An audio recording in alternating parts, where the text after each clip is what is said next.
Buon pomeriggio e ben ritrovati con l'informazione flash di New Sicilia. La polizia ha arrestato due uomini, Renato Augusta e Antonio Triscari, rispettivamente di 32 e 45 anni, per estorsione aggravata nei confronti del proprietario di un pub di Bronte nel Catanese.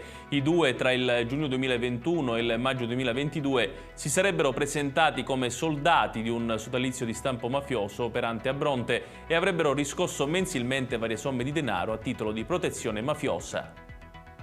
È stata chiesta la condanna di 21 persone coinvolte nella maxi inchiesta Kerkent al momento della requisitoria del processo di appello da parte dei sostituti procuratori generali di Palermo Francesca Loverso e Giuseppina Motisi.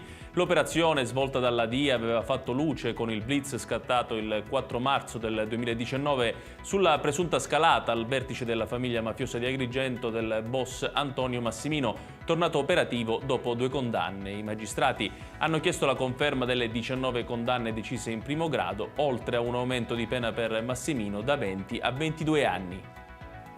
Adesso nel Catanese, dove c'è un indagato per l'omicidio di Vincenzo Zappalà, il 52enne di Guardiamangano, frazione di Acireale, pestato a sangue lo scorso 6 gennaio a Giarre. Nel registro degli indagati è stato iscritto un 46enne di riposto, incensurato, al momento accusato di omicidio colposo. Pare che l'uomo sia stato immortalato dalle telecamere poste nel centro commerciale della zona.